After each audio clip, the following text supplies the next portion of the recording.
Et coucou, j'espère que tu vas bien. Bienvenue dans cette 22e vidéo du challenge 30 jours, 30 vidéos pour booster ton activité de coaching ou de thérapie cet été. J'espère que tu vas bien. Hier, on a parlé de blog. Je te disais à quel point c'était important d'avoir un blog pour bien attirer à toi les bonnes personnes, pour développer ce lien de confiance et donc pour obtenir derrière des clients de façon continue.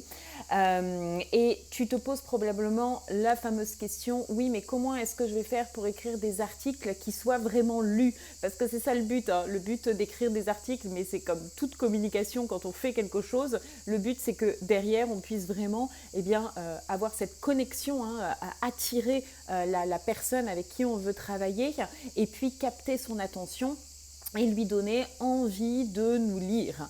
Donc, comment est-ce qu'on fait pour écrire ces articles de blog? Je voudrais aujourd'hui te partager 4 points qui sont vraiment très importants. Le premier point, c'est vraiment de ne pas être généraliste. Ça, c'est une erreur que je vois souvent, mais que ce soit au niveau de ton blog ou au niveau de ta communication. Tu vois, si par exemple, tu traites, on va prendre un sujet un peu, la gestion du stress. Et mettons que tu parles de la gestion du stress. La gestion du stress, c'est extrêmement large.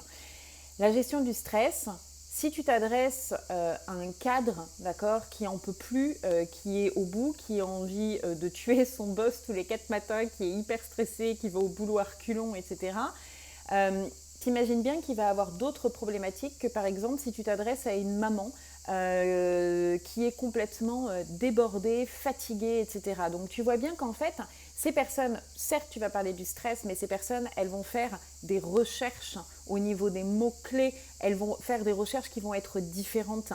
Et du coup, si tu parles simplement de comment gérer son stress, ça ne va pas toucher ces personnes-là.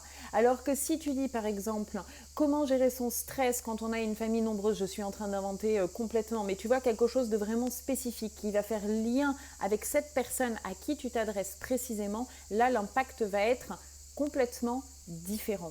Donc en fait, ce que je t'invite vraiment à faire, que ce soit encore une fois pour ton blog, mais même pour toute ta communication, c'est vraiment de te spécialiser. On en revient toujours au même, te spécialiser et donc vraiment définir avec précision à qui tu t'adresses, qui est ton client idéal. Parce que forcément, ils vont avoir, tu vois, entre ce cadre et cette maman, eh bien, ils ont des problématiques différentes, ils ont des envies différentes, des besoins différents, etc. Et ça, si tu ne l'as pas défini et si tu es trop généraliste, eh bien, ta communication et notamment tes articles ne vont pas avoir suffisamment d'impact. Ça ne va pas toucher la bonne personne. La deuxième chose, ça va être d'arrêter les pavés. Quand j'arrive sur des articles et qu'il y a genre un roman, tu vois, le truc ça fait genre 10 tomes, c'est pas aéré, c'est vraiment un bloc. Est-ce que ça donne envie? Non, moi ça me donne juste envie de partir. C'est vraiment important que tu soignes ton article avec des paragraphes, que ce soit aéré, qu'il y ait des titres, qu'il y ait de la couleur, tu peux y intégrer des photos, tu peux y intégrer des gifs, tu peux, voilà, vraiment essaye de faire quelque chose qui au niveau du design va être harmonieux parce que les gens vont pas forcément tout lire au premier abord, ils vont déjà regarder un peu l'ensemble. Et si ça leur plaît vraiment, ils vont continuer la lecture. Donc ça, c'est vraiment une erreur. C'est vraiment quelque chose de très important au niveau du visuel. Il faut vraiment que tu donnes envie à cette personne de poursuivre sa lecture et donc il faut que ce soit quand même animé, harmonieux, etc. La troisième chose, ça va être d'arrêter le perfectionnisme. Ton article ne sera jamais parfait, c'est-à-dire que moi au début quand je créais un article, ça pouvait me prendre une semaine parce que je revenais dessus à peaufiner les mots, à regarder, à échanger, etc. Non, ça ne sera jamais parfait. Mais ce qui est vraiment important dans ton article, c'est que tu ne cherches pas à être parfaite, c'est que tu cherches à être toi-même, d'accord? La spontanéité, c'est comme dans toute ta communication, c'est ce qu'il y a vraiment de plus important, c'est ça qui va faire que la personne va accrocher avec ta personnalité. Donc, n'essaye pas de faire un article, un truc vraiment super scolaire. Non, sois juste toi-même. Si tu as envie d'être drôle, sois drôle. Au contraire, tu vas faire rire ton lecteur. C'est ça qui est important, d'accord? Donc, essaye vraiment d'être toi-même et qu'est-ce que je voulais dire d'autre? Voilà, de parler avec ton cœur, d'avoir vraiment une conversation avec cette personne. Imagine que tu t'adresses à une personne, moi ce que je propose souvent à mes clientes, c'est quand on fait notamment le client idéal, c'est de donner un prénom. Et comme ça, à travers toute ta communication, que ce soit une vidéo, un article, etc., mais tu vas vraiment pouvoir identifier cette personne et tu vas faire comme si tu lui parlais à elle. Et tu vas voir que du coup, dans ce que tu vas dégager, ça va être, y a une connexion qui va se créer beaucoup plus facilement. Tu verras que ça va changer beaucoup de choses pour ta com. Et puis, le quatrième point qui est vraiment primordial, c'est les titres, le titre de ton article. Le titre, c'est ce qui va faire que la personne va ouvrir ou pas.